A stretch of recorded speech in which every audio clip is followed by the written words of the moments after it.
Hello Internet, and welcome to another Metroidvania map announcement video. This one is for TEVI, a game that I played a demo for. You can find my reactions to that on the channel, and towards the end of that video I ummed and ahed as to whether this was going to be the kind of game for me based purely on the exploration that I was doing.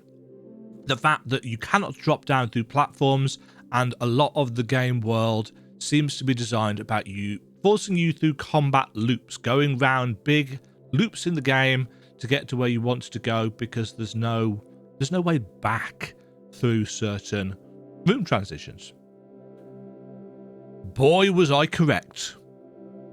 Now, whilst my biggest critique arguably of the demo was that the dialogue was cringeworthy, I just didn't like the feel of it at all. It felt very fan servicey and very kind of fan game anime.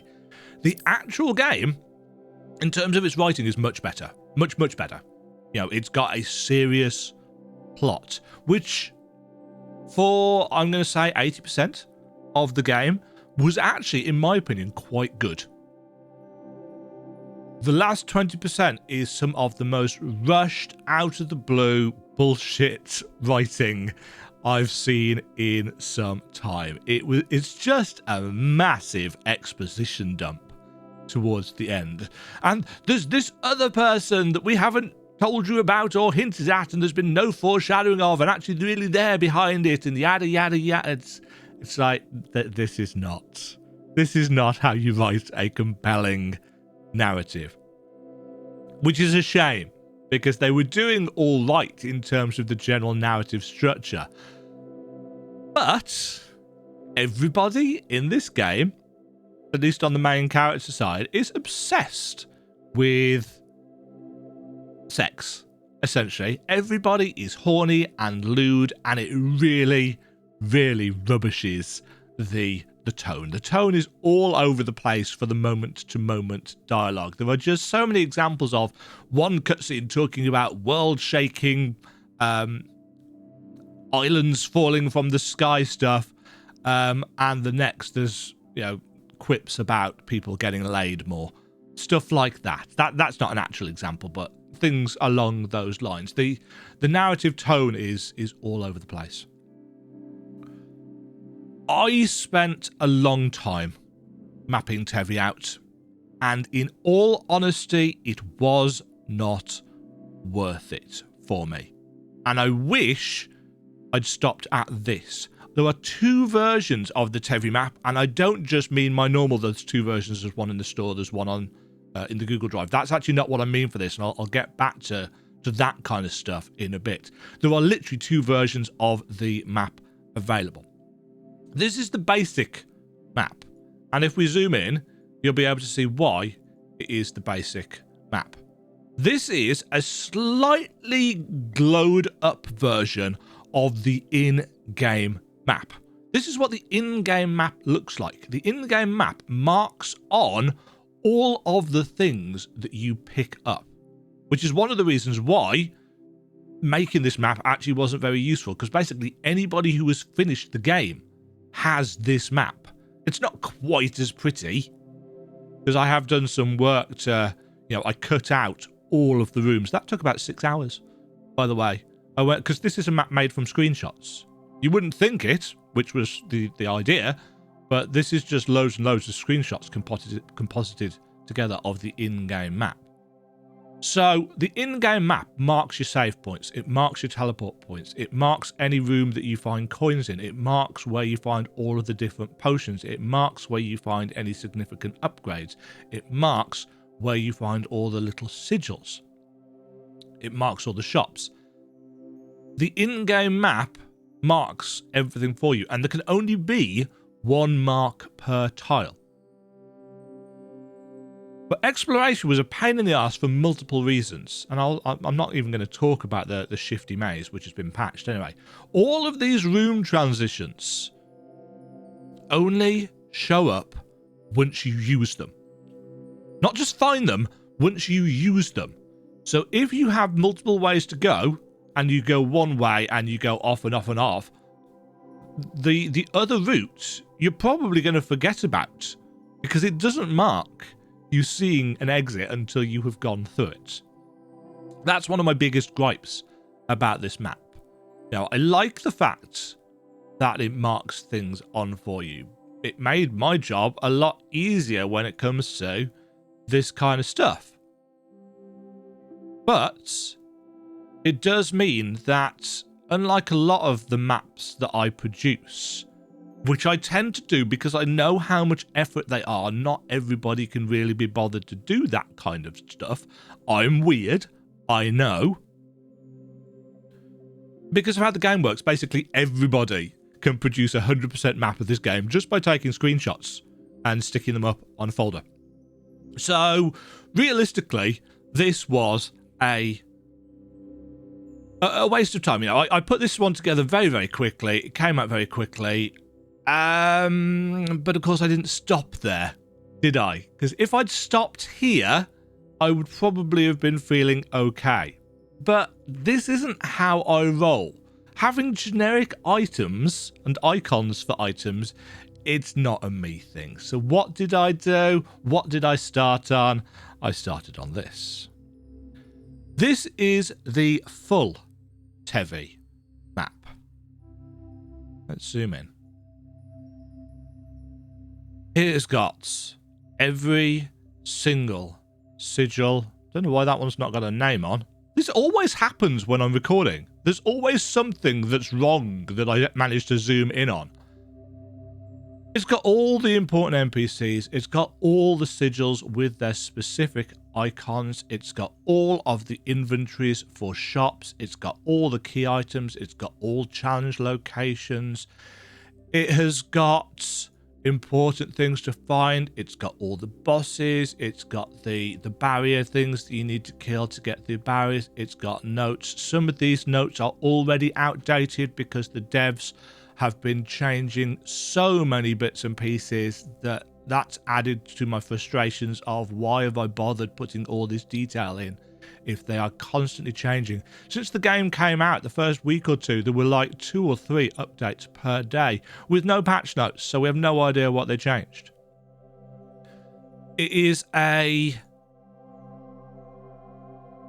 busy map, and realistically, it was, I feel, an absolute waste of my time. I didn't enjoy the game much anyway. I didn't really like the combat. The ridiculous number of sigils was I don't really feel like it added much in the way of depth, particularly. It just felt like bloated. So yeah, there are some things on here that might be quite useful, like, you know, how to get very specific things that are somewhat tricky to get in game. But I spent over 50 hours on this. I spent over 50 hours on this, and in terms of was it worth it? No.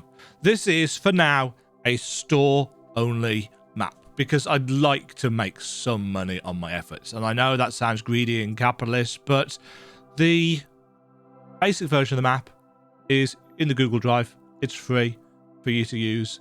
But if for some reason you want the detail from this, it's paid only. I'm not giving this away just yet. Maybe in the new year I'll get round to it, but I was so frustrated and aggravated with this game by the end of it that, yeah, this is just as is. In all likelihood, unless there are any major updates announced, and there's probably going to be some DLC, I'm not touching TEVI again. I got really frustrated with the game and with myself by the end of this project. Even looking at it now annoys me that I spent this much time on something. I thought TEVI was going to be the big end of year Metroidvania. The way people who are fans of this talk about it, I thought this was going to be the next big thing. But actually, it turns out that it has a fairly niche fan base, and because everybody has this basic map by the end of the game, this doesn't need to exist. It doesn't need to exist. And part of me kind of wishes that I hadn't spent the time on it. But, you know, I don't want to be a super negative Nancy about this. You know, there's a lot of cool stuff in TEVI. You know, you've got good abilities. There is some good writing. There's a wide variety of zones. The pixel art style is nice. But it's very niche. It's very, very niche. Let's talk about a specific area of the map for just 1 second. This is the Misty Maze. The Misty Maze, when I put this map together, didn't look like this. Didn't have that teleporter at the end for a start.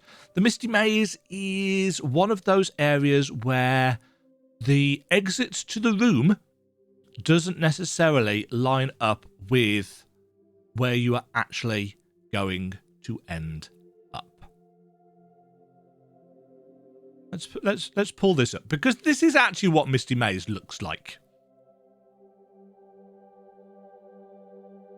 This is pulled from the game files. I did some jiggery pokery to get this working. So you can see how you could go various ways. Now, you can come to the Misty Maze a couple of times. The first time you come here, you're looking for some NPCs, and it's really easy to find the NPCs. You just follow the exits with the red roses.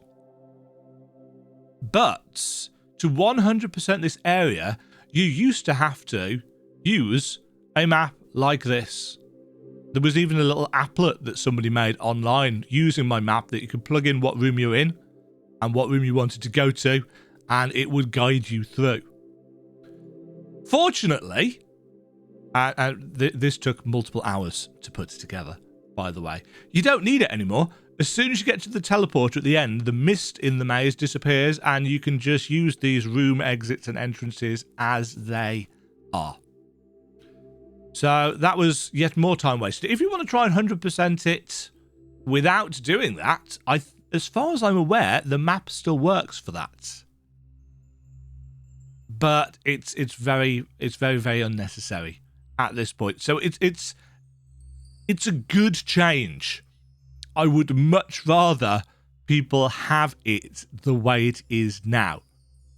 But at the back of my mind, there is still the issue that I spent about 10 hours or so putting, because this is version 4.1 of this map. There have been multiple different attempts by me to kind of map the Misty Maze out.